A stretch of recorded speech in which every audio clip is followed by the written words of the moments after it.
Hey, this is Jon Leon Guerrero. Our guest today is Woody Williams. He's one of the greatest Americans to live in what we often refer to, thanks in part to Tom Brokaw, as the greatest generation. And he is indeed a very impressive guy. You're about to hear about his Medal of Honor, his Purple Heart, and all the buildings and monuments that are named after him, and all the exploits that got him there. The other thing you're going to hear is my sense of gratitude, specifically towards Woody, but also to those Marines who selflessly sacrificed during World War II, and in particular, who came to liberate my people, the people of Guam, from Japanese occupation. And we debated a lot, or I resisted a lot, about whether you, the audience, should be subjected to hearing me lose my footing in this episode. My point was that I had been overcome by emotion and was not at my professional best. And Pete said, yeah, but you were at your most genuine, and if you can't be genuine, what the fuck are we doing here? And he's right. Thankfully, another Marine was there to dutifully drag me up by my ruck, so thank you to Scott Husing for being there with us and for us once again. And thanks to all of you for your listenership that allows me to be in the company of some of the greatest Americans, like our special guest today, Woody Williams. Lions Rock Productions. This is Jay Moore. This is Greg Cruz. This is Bryce Vine. This is Dexter from The Offspring. This is Nathan This East. is Sebastian Younger. This is Daryl Ames. This is Stuart Copeland. This is Mick Gillette. This is Andy Summers. This is Dr. Bob Greenberg. This is Gabby Reese. This is Rob Bell. Hey, this is Jon Leon Guerrero. Hey, and this is Pete A. Turner. This is Woody Williams, and we're listening to the Break It Down Show. And now, the Break It Down Show with Jon Leon Guerrero and Pete A. Turner. Chief Warrant Officer 4 Herschel Woody Williams served our country during World War II, during which he earned several decorations, including a Purple Heart and a Medal of Honor. He is the last Marine recipient of a Medal of Honor, which was awarded to him by Harry Truman. Among the things that Woody Williams has had named after him, about the Woody Williams VA Medical Center in Huntington, West Virginia, the Woody Williams VFW Post, the West Virginia National Guard Armory in Fairmont, West Virginia, a bridge in Barbersville, West Virginia, and how about the USNS Herschel Woody Williams, a mobile landing platform? Perhaps most important to me, he was among the Marines who liberated Guam, my birthplace and my homeland. And I'm sorry, Woody, I get choked up just saying those words, man. Thank you. I have to thank you practically for all I know from my life, because we celebrate Liberation Day every July 21st, and we celebrate it because of guys like you. So thank you very much. Yes, sir. Please tell You're us. welcome. I think where we want to start is chronologically when you came back from the war. What, it was the end of the war, and it was. Well, you tell us. We had. Just tell us what it was like. I'm at a loss for words here because I'm all choked up, like I said. Okay, where do you want me to start? You want me to start with Guam, or you want me to start with current day? Well, let's start with Guam. Okay. Well, that was my first campaign, first time I'd been in combat. And, of course, I knew absolutely nothing about Guam before we got there. And nobody ever showed us any kind of a diagram or told us how big it was or how long it was going to take. None of that information was given to us. The only thing basically we knew was that Guam had been taken by the Japanese, and when they took the island, they eliminated about every American on the island, and we were going to take back our territory. Up until that time, I didn't even know we owned it. Campaign was so much different than the Iwo Jima one that we got into later, because Guam was primarily jungle. The areas in which we were fighting were jungle. We never did get to Agana or any part of the city. We didn't see anything in the way of a community as such, because we stayed in the jungle all the time until we got to the shore on the other end or the other side of Guam. Yeah. And when we settled and built our camp, put up tents and cleared the area to set up tents, we were way out in the island and consequently never got downtown. I never did get to see Ghana all the time I was there. Wow. Well, I wish I could take you there now and show you a good time. But it's amazing to hear that you spent all your time there. The whole time was fighting. The whole time was in the jungle. You worked your way. Did you land? You landed on the west side of the island, worked your way to the east side. And then by then they were ready to take you. They were ready to take you off the island, so you keep fighting.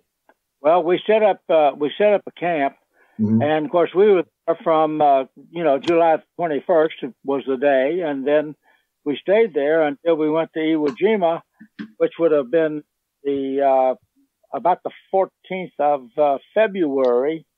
We boarded ships to go to Iwo Jima. All the time that we were on the island, we continued praying as if we were going to do jungle warfare. And nobody knew, of course, or at least the troops didn't know, where we were going to go next. Guadalcanal, of course, was jungle. So most of us just thought we're going to be fighting in the jungle all the time. Yeah. The little bit that we knew about Saipan and Tinian was also jungle. So we didn't do any type of training other than that until we came back from Iwo Jima. Then we began training on Guam, back to the same tent we left, and we began training then for street fighting because we had no idea where we were going to go, but the information was that we are no longer going to be fighting in the jungle. We're going to be fighting in cities, and we have to learn how to approach a house and how to go down a street in formation and that type of training. Everything else besides the jungle. Yeah, right. And when you went to Iwo Jima, you were sent there thinking you were just going to be reserves and that they may or may not need you, right? Yeah, they told us on the way up there on the ship. We got briefings, and they showed us a diagram of what Iwo Jima looked like. And, of course, the word was that it looked a little bit like a pork chop, that we probably would never get off ship. We were the reserve division, and that there were two other divisions, the 4th and 5th. And, of course, we all knew that they had about 20,000 Marines in each one of those divisions. So they told us we'd probably never get off ship, that the campaign would probably last 3 to 5 days. And if they didn't need us, we'd go back to Guam. Oh, boy. Hey, Woody, it's Scott. Yeah. So let's talk a little bit about that human factor, because I think a lot of listeners really have a hard time framing what it was like to be on amphibious shipping, especially in the 1940s, first and foremost, with what we have today as a military. All these Marines and sailors that go afloat, they could go on the computer, they could type in Guam on the ship.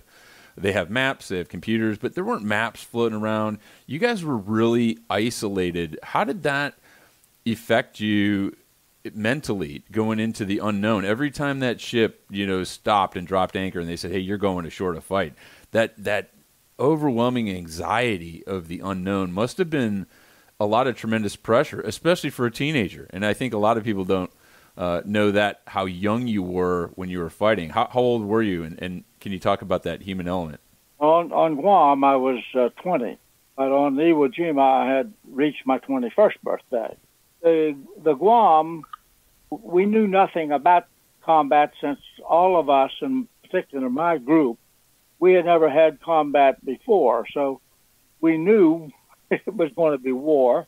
We knew we were going to be shot at. We knew we were going to experience mortars and artillery and that kind of stuff. But we still had no concept of what war was really like. And you can't gain that until you get into a combat situation. It's nothing like you could possibly put in your mind, since you have no base on which to base that thinking. And then you go into combat, and it is so chaotic. And there's where the fear starts, and the anxiety, and the sometimes even the doubt. Am I going to survive this day? Am I going to survive the next minute? the stress, of course, is extremely high. And there's a tremendous number of Marines who just could not handle that. And if that happened to an individual, they just were of no use after that. So they had to be evacuated, removed from the fighting force. Woody, when you say that that was your first combat and that was all of your first combat, you mean the whole division? Yeah, 3rd Marine Division. Well, no, that's wrong. 3rd Marine Division was on Bougainville previously. But the outfit that I was in, we were a replacement outfit. Oh, boy. We'd been sent overseas as a replacement to fill in for those that had been wounded and killed. And we were scheduled to take part in the Bougainville campaign. We landed on Guadalcanal in order to get organized and get the equipment that we needed. We didn't take any equipment with us. We didn't have all the rifles and ammunition and stuff like that you had to have for combat. We didn't take that overseas because we're aboard a ship. Yeah. But when we got to Guadalcanal, then we were supplied with all of that and began training, continued training. And we were to head for Bougainville. But before we could get everything in shape, move, and to be transported up there, the Marines on Bougainville secured the island, and then they came and joined us on Guadalcanal. Some of the individuals, our gunnery sergeant and a few of our leaders, had been in combat. They'd been in the Bougainville thing, but for the most part, we were new boys on the block. We had not had combat, and we were a replacement group, so we had to be trained. That's a good place for the anxiety to start, just to realize that you are a replacement group. You are replacing those who couldn't come home or who came home injured. Wouldn't you say that's a good place for them to start fluttering? Well, I guess so, but it was something that we all knew. We all knew the reason we went overseas was to join in combat to win the war. Right. And that was part of your boot camp training, and it was part of the training that we had after boot camp. We trained from July when we graduated boot camp in my own until we shipped overseas in October. So we knew we were going to be involved in combat, and that's really why you train, knowing that is coming, but you still have no concept what war is really like. Wow. I want our audience to know that you wouldn't take no for an answer, and that when you initially tried to join the Marines, they told you were an inch too short.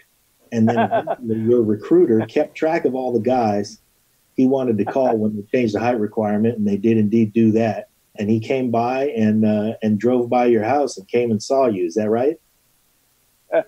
Well, yeah, he came and looked me up, but I was 2 inches too short. I was 5'6". Okay. And at the time I tried to get in, they had a height requirement of 5'8". But I wasn't the only one turned down for that. There were a lot of individuals in my community of Fairmont, West Virginia, that were turned down because they were too short.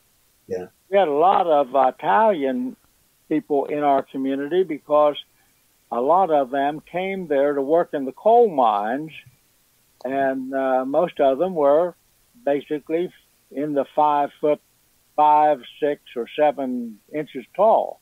Since the Marine Corps had that 5'8" requirement, most of them, and including me, of course, couldn't meet that requirement until they lowered the height requirement. Hey, Woody, when you signed up, then were you a high school graduate at that point? No, I went to high school for 1 complete year, and then started the following year, and I dropped out because I lived my home and my farm that my dad had. We were at a dairy farm 7 miles from the high school. Oh, man. There was no bus service, no way to get to school except my dad having a dairy farm. Every morning we had what we called the milk truck. We took milk groceries, garden stuff, eggs, chickens, whatever people would want, and we delivered that to individual homes in the city of Fairmont. And that was a 7-day operation. You did it every morning for 7 days a week. And I could ride the milk truck to high school. But when I got out at 3 o'clock, I had no way of getting home. Many times I walked that 7 miles. And if somebody in the community would be driving home from work and you're walking on the highway in my day, they would just automatically stop and say, jump in, I'll take you as far as I'm going. So you'd catch a ride, you may get 2 miles, and then you start walking again. But after the first year, I decided I'm not going to do this anymore. So I just dropped out and went to work someplace else. When you got into the Marines, the combat stuff's obvious, but I'm always struck, from Scott's experience, my experience talking about combat, at all of the normalcy that's mixed in with that. Like you're sitting on a ship, you got nothing to do but play cards and that kind of thing, and talk to people about home and everything like that. How did you guys spend your downtime when you were just waiting in New Caledonia, or there's all that waiting you have to do? Yes, you're training, but there's other times. What are some of the things that stand out in between the craziness of combat? They would, even though you couldn't do training like we were doing before we left the States, they could always find something for you to do. Yeah. Cleaning up the area, potatoes, etc. Polishing sand. Yeah. Yeah, right. Just anything to keep you occupied, So, and we would go, none of us had been around the ocean much, or if at all. We could slip off and go swimming anytime that we wanted to. As you said, we really had a lot of downtime because we were waiting for our next assignment, and we didn't know where that was going to be or when we would leave New Caledonia. But one of the things that happened on New Caledonia is we got word that the Marine Raiders were looking for people to join the Raiders, Marine Raiders, Carlson's Raiders. And I got word of that as the others did, and I thought, well, I'm going to try out for that. I'd heard a little bit about it and knew that they had been in combat. I went down and wherever they were located and said, I want to become a Raider. And they said, okay, if you can pass the test, we'll take you. But you have to run 10 miles within a certain number of time, and I don't remember the time frame now. It's been too many years ago. But you have to run this 10 miles within this limited time, and if you can do that and do the other exercises, the push-ups and all the other stuff that went with it, then you qualify. So we did all the local stuff, push-ups and sit-ups and all that stuff that you had to do. Then they said, okay, run the 10 miles. My little short legs, I couldn't run fast enough. I ran as fast as I could, but I did not make the time frame, so they wouldn't accept me in the Raiders. But I'm probably fortunate that they didn't. So, Woody, how'd you get roped into the Marine Corps? Everybody's got a story, especially Marines, on the recruiter, how they got lured in. I mean, you're the dairy farmer kid, in this massive family. You have like 11 or 12 brothers and sisters or something crazy. You got a whole squad in your family. How did you, and you're isolated from West Virginia, how did you get introduced to the Marine Corps? What drew you in? And it's, early 1942, 1943. So the war had already been kicking off. Were you guys just all chomping at the bit to join the service and go fight and go overseas with all of the unknown? What were those things? Well, I was in on December the 7th, 1941, when Pearl Harbor was bombed, I was in what was known as the Civilian Conservation Corps. We called it the 3 C's. And President Roosevelt had started that to give some of the youth of America someplace that they could go earn a little bit of money and maybe earn or learn a trade of some kind. And just every state had camps for, we called it the 3 C's. Well, I had a brother, my brother next to me. When he was 16, you could join at the age of 16, and you did not have to have parent consent, which was kind of unusual because if under 18 and 4, you had to have parent consent. But for the CCs, you didn't have to have that. So he joined, and fortunately, he stayed in West Virginia, one of the West Virginia camps. When I got to be 16, I decided I was going to join because he would come home occasionally, he'd hitchhike home over a weekend, and he would have some money. He'd have dollar bills. I didn't have any dollar bills. And I thought, well, let's wait to get some money. So I joined the C's to get some money. And I went to a different camp than he did. And then I ended up in Montana. So when they told us on the 8th of December that America was going to war, they offered us the opportunity, and there were about 265 of us in this camp in a little town called Whitehall, Montana. And they offered us the opportunity that if we wanted to, we could go straight into the Army because the Army were running those camps. We had a first sergeant, we had a mess sergeant, we had Army clerks, and a commanding officer. Usually the commanding officer was a second lieutenant. But they ran the camp so far as administration is concerned. When we went off base to work, whatever job we were in, whatever they were doing, we were working under civilian supervision, specialists in whatever field we were in. So we were working under a forester, a guy that was trained in the forestry. And they told us that America was going to war and we could go into the Army. And I said, I don't want to go in the Army. I want to go in the Marine Corps. And so they let me come home to join the Marine Corps. The reason I wanted to join the Marine Corps, we had 2 individuals in our community during the Depression years in about, probably 1937, 38, along in there someplace. They joined the Marine Corps, and they got home one 30-day period a year. When they came home, they had to wear their dress blues all the time. They were required to do that. So those dress blues kind of caught my eye, I guess, because it was a neat-looking uniform.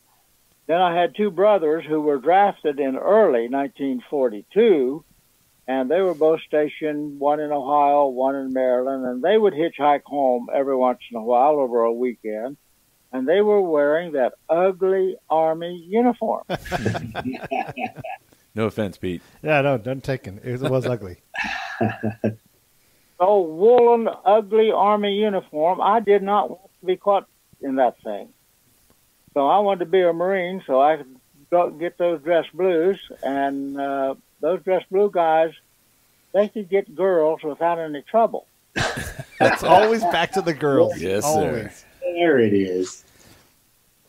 That's why I joined the Marine Corps. Not the Army or the Corps.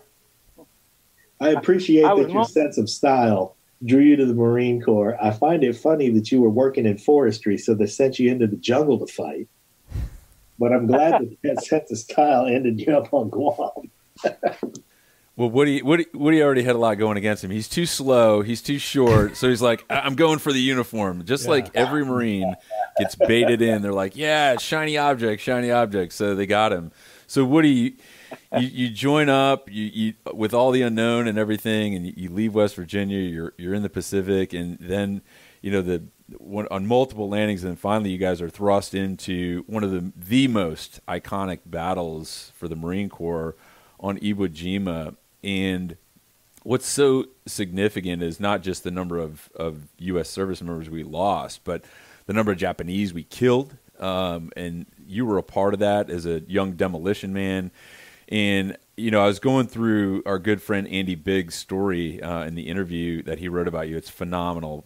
If you haven't read it yet, he owes it to you, where he describes just those moments leading up to when you were awarded the nation's highest honor, the Medal of Honor, and all the friction that you had to deal with, not only with the enemy shooting at you and losing friends and the death and destruction, but now you got this piece of gear, this flamethrower. And talk to me about, tell the listeners how your sergeant, Gunnery Sergeant Hemphill, challenged you to get the flamethrowers, which led you up to that decisive moment. Hey, this is Jon Leon Guerrero, co-host of the Break It Down show and fellow producer here at Lions Rock Productions. And I'm proud to announce our newest show. It's called Justice. Season 1 is going to be a deep dive into some of the cases I personally worked on as a licensed private investigator, and you'll get a unique view into the criminal justice system that may just challenge some of your personal notions about how it should work and open your eyes in ways you never imagined. So keep your ears open for Justice, a brand new podcast from Lions Rock Productions to iTunes, Stitcher, and wherever you get your favorite podcasts. Challenged you to get the flamethrowers, which led you up to that decisive moment. You know what? Let me interject just for a second because it's 1:53 and I have a commitment at 2:00 that I have to honor. So I absolutely want you to answer that question, Woody, but I have to jump out. And before I do, I'm going to say, doggone it, Scott, it's just getting good and I got to go. So I can't wait to hear the rest of this show. But I also have to say, Woody, you genuinely had me choked up at the beginning of this show. I am typically a proud of my hosting skills, and you knocked me off of my stoop because you really did choke me up. I am elated that you had this conversation with us. I have deep gratitude for your service and my family. On behalf of my family, we all thank you for our service, but thank you for having this conversation with us, and I really appreciate it. I have to go, but I just wanted to say from the bottom of my heart, thank you. Well, thank you very much. Appreciate the opportunity. Absolutely. Okay, I'm going to let you back to Scott's question. I'll see you guys later. Thanks, fellas. Bye, John. Yeah, go ahead. Yeah, Albert Daniel Hemphill had a tremendous impact on my life and my thinking. He was an old China Marine, and China Marines were the toughest Marines I have ever been associated with. Their training, I guess, was so much different than ours back during the Depression years. When on Guadalcanal, we had never heard of the flamethrower. We didn't know such a weapon existed. And one day, these big boxes, crates, came to the company, and in those big crates was a flamethrower. And nobody knew anything about it. So we got the flamethrowers out. It had a book in there that gave us all the parts of the flamethrower, how to take it apart, how to put it together. And in that same box was a bag of phosphorus powder. And that was the recommended fuel or stuff that you would use in the flamethrower mixed with gasoline.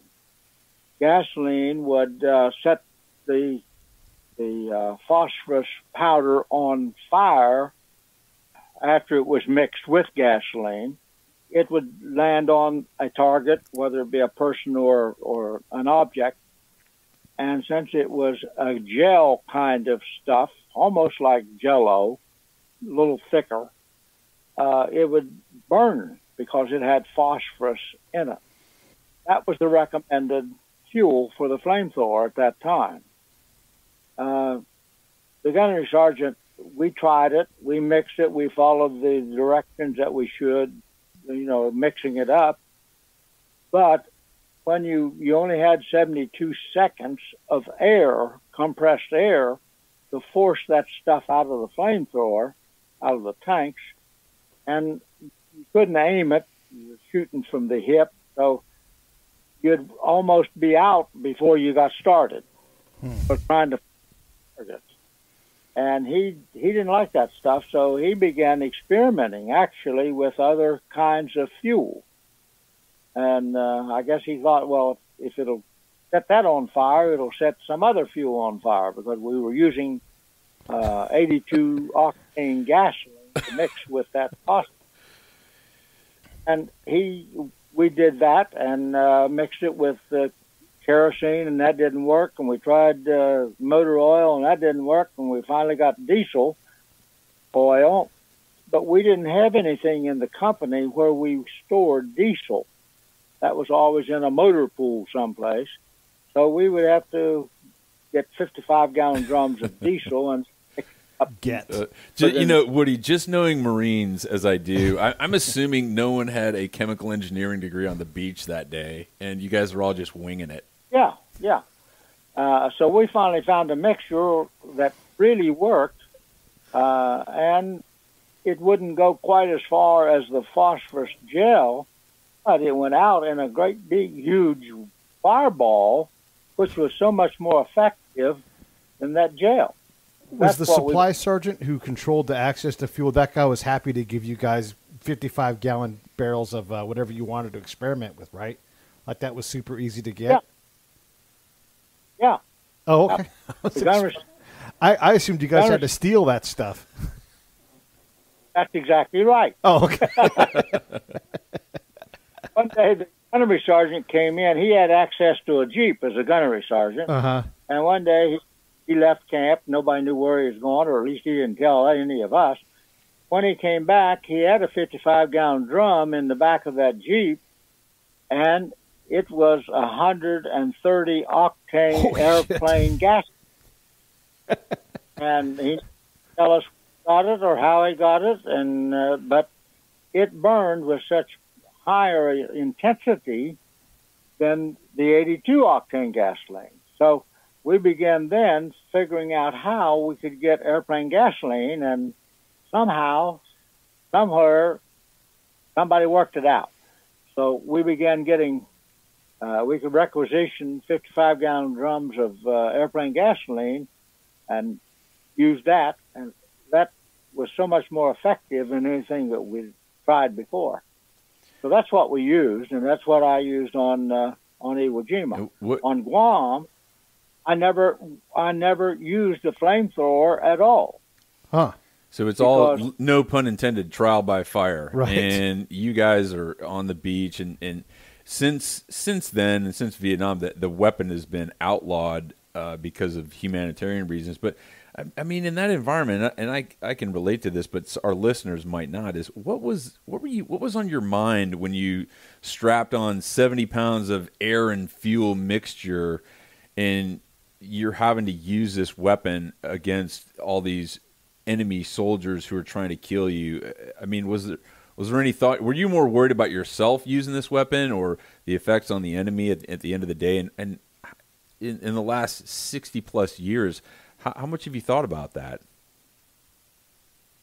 A lot, absolutely a lot. Yes, it was a very wicked weapon. I never was concerned about myself because the flame's going away from me.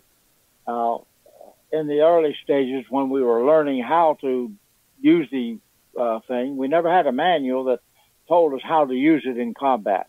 Never did get any instructions. We worked that out ourselves.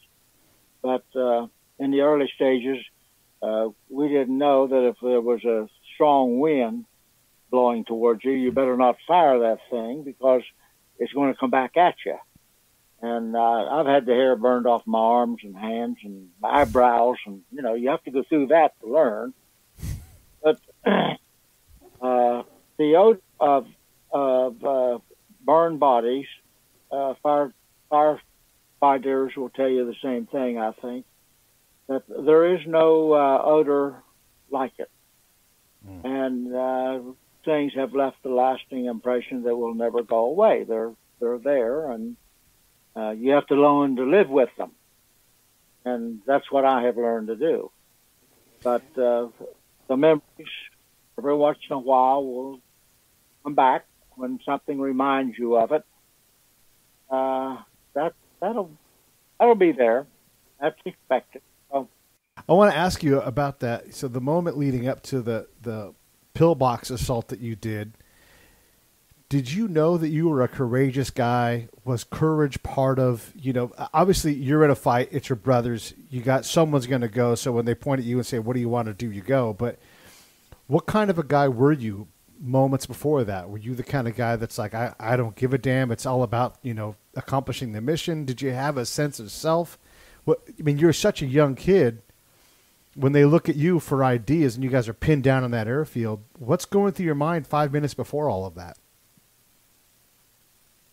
well, it was just a duty. That was my duty. That was what I was trained for. I had no question. When the commanding officer asked me if I thought I could do something with a flamethrower about those pillboxes, and of course the other guys in my special weapons unit, the 6 Marines that hit the shore with me, they were gone. I didn't know where they were, whether they were killed or wounded. They just didn't exist anymore. So I didn't have anybody to call on. I was it. And when he asked me if I thought I could do something about some of the pillboxes and how to get through, it was a duty. That was my job. Just like a guy that runs a piece of artillery. That's his job. Or the guy that goes out and is the spotter out there. That's his job. That's a dangerous position, but you don't question that. That's your duty. And that's the way I thought about it. I think that's common amongst people put in situations like that. And, that day was no different when you assaulted that and saved so many lives despite losing Marines that day, as many do under, harrowing conditions. And you ultimately defeated the enemy that day. The Marines won the day. It took us several weeks to ultimately raise that flag at tremendous loss, over 5,000 killed and wounded on Iwo Jima. And all the things you saw, Woody, I think, as a young 20, 21-year-old, and all the things you had to do and the worst things you had to see, you, like many, have moved through that. But it's not without struggle. And, talk a little bit about how you compartmentalized that, how you healed from that in packaging up those little pieces of trauma, and then how it's led you to where you're at today with the loss of fellow Marines and soldiers and your connection now and commitment as a man of strong religion and beliefs to our Gold Star families. Oh. Well, you couldn't look at it, or at least I couldn't look at it, and I can only speak for me, but it was your duty, but you didn't look at it as a personal human being. It was an object rather than a personal living. You had to get that thinking before you could take the life of somebody. It's just one of the things that you have to do, and you were there to win, whatever it took to succeed and accomplish the mission. That's what you had to do. And you didn't question that, or at least I didn't. But of course, it had a lasting impact. You don't come back from war like you left. But that's one of the difficult things in life when somebody goes into combat and then they return back to their normal existence. You have to switch those switches off. And a lot of individuals have a great difficulty in going back to where they were prior to being in combat. And for the most part, that is impossible. I had a tremendous amount of difficulty in the early part after I came home because there would be things happen that would remind me of those things that had taken place in the Marine Corps. And you have to learn to adjust with those. And one of the worst things I think you can do is to pin it up inside and not share it or talk about it with anybody. One of the things that the Medal of Honor did for me, that I'd never heard of the Medal of Honor until President Roosevelt gave it to me. Truman gave it to me. And at the time that he put the ribbon around my neck, I still had no concept of what it was. Even though they read some words of why I was getting it, I still had, those words were foreign to me because I'd never seen them or heard them before. And I had no concept of the effect that it was going to have on my life. And I think that's true of every Medal of Honor recipient, because the minute that he becomes a Medal of Honor recipient, he takes on a new realm in life that he never experienced without that medal. So it changes your whole, I think, outlook on life.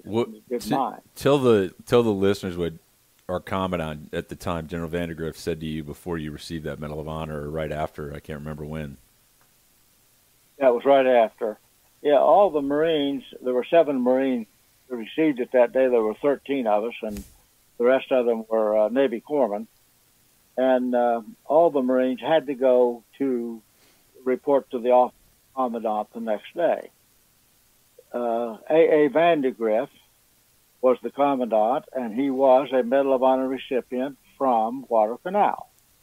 So he already knew what effect it was going to have on the lives of we Marines.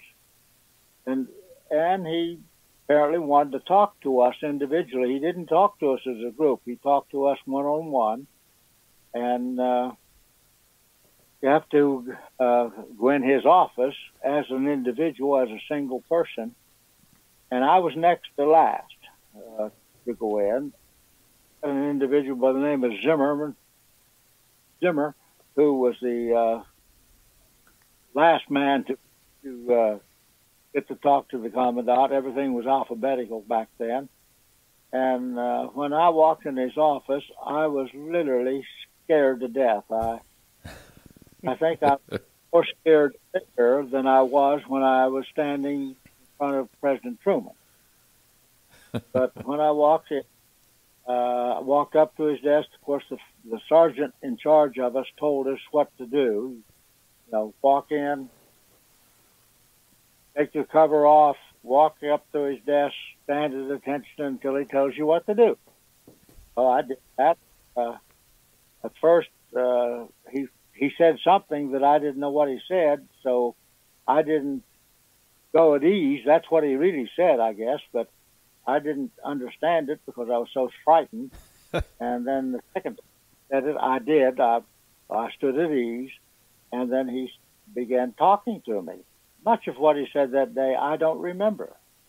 But there were some things that absolutely struck home. Number one was, that medal does not belong to you. It belongs to all those Marines who never got to come home. That stuck. Yeah. Then he said, after that, at some point, not ever do anything that would tarnish that medal. I didn't know what tarnish meant until after the thing was over. You're polishing that metal like crazy. You're like, I got to keep this thing shiny. Yeah, no oxidation. Yeah. Well, it meant don't do anything that would disgrace the medal. Exactly. That would bring to the medal. That's what he was really saying. But you're a young kid, and you got not only the president putting the Medal of Honor on your neck, and then General Vandegrift, adding words to your lexicon as a young corporal, sergeant, and telling you it's for those Marines that didn't come home. And like every war, we lose those who we fight alongside. Let's talk a little bit about that, Woody, about our fallen brothers, and really how that's made a connection for you with the Herschel Williams Foundation and our Gold Star families, which are parents or family members of those who are killed in combat, which are really so important to our continued success in life, staying connected to these people. And you and I have actually known each other since 2008, when your grandson Brent asked me to write an article about you firing the flamethrower again for the first time in like 40 years in Kentucky. Yeah. And then we were following each other around the country last year.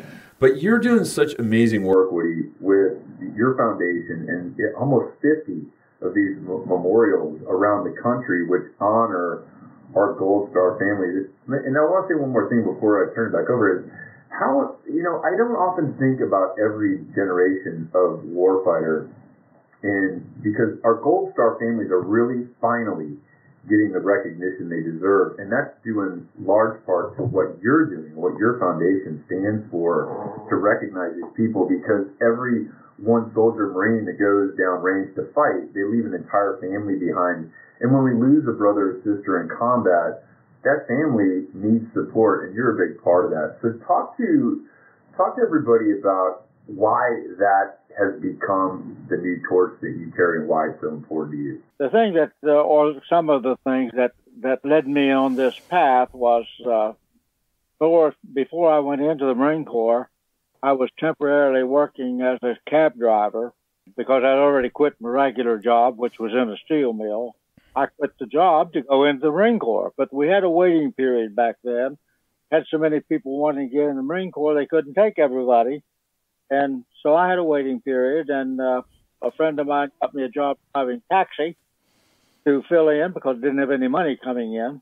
And I delivered some of the telegrams. Back in those days, the only way the War Department had to tell a family that their loved one was killed was by a Western Union telegram. They didn't send anybody to the house.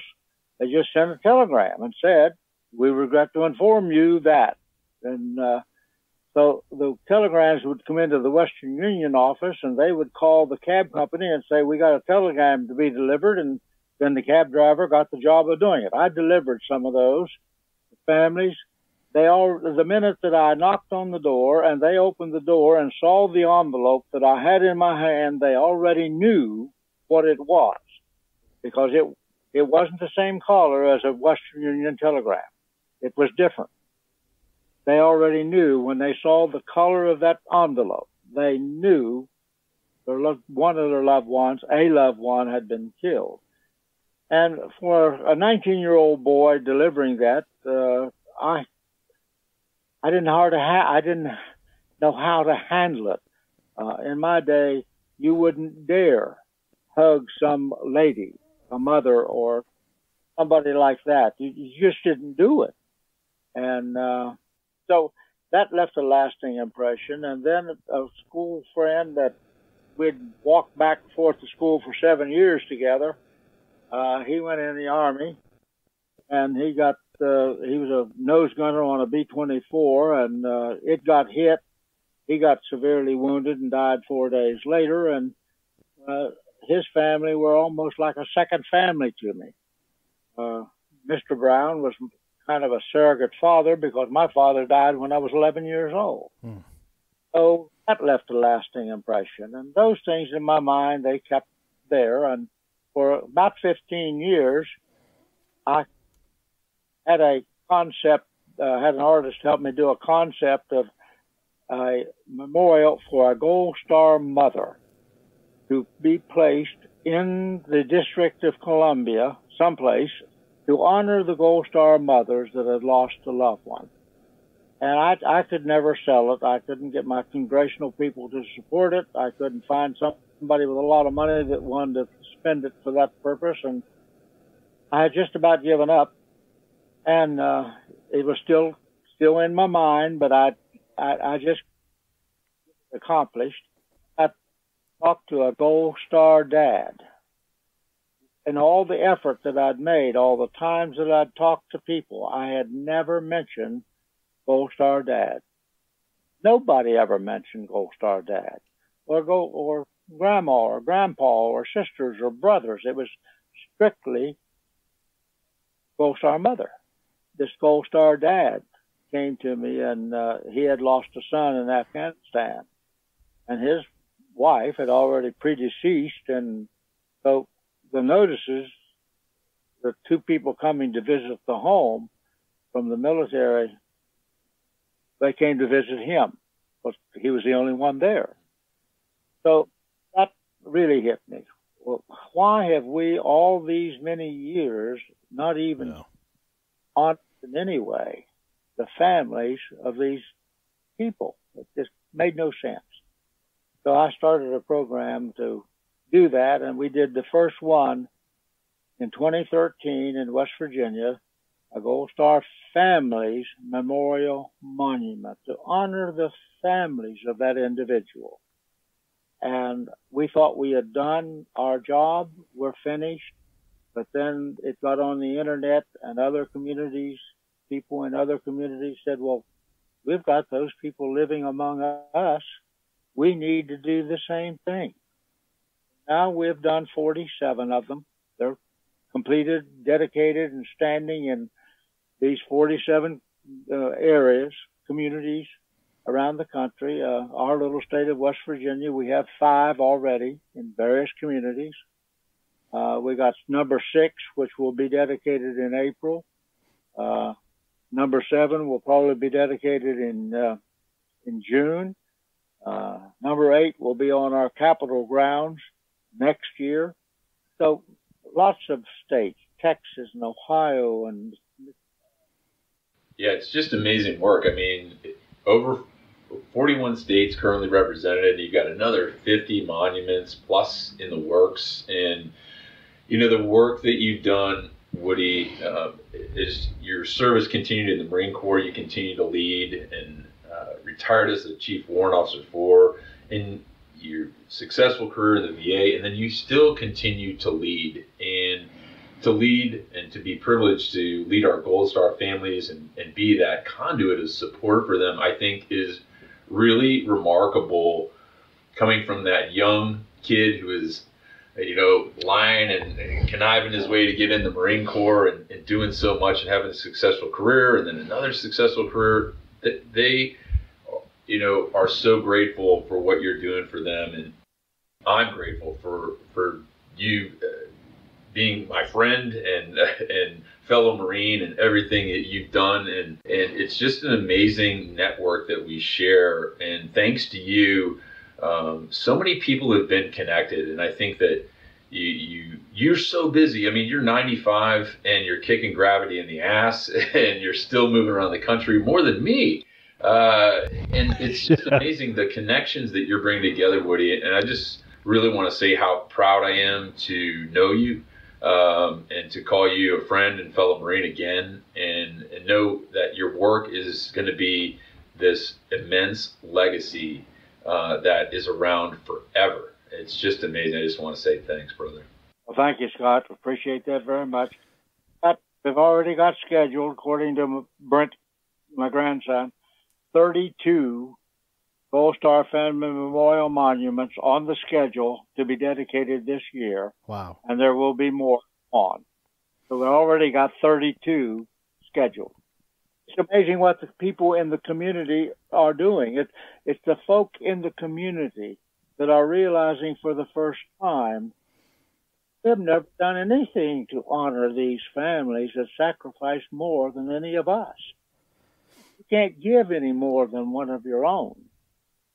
And it just absolutely, if it weren't for those folks in these communities being willing to pick up the ball and run with it, there's nothing we could do. We can't do that individually around the country.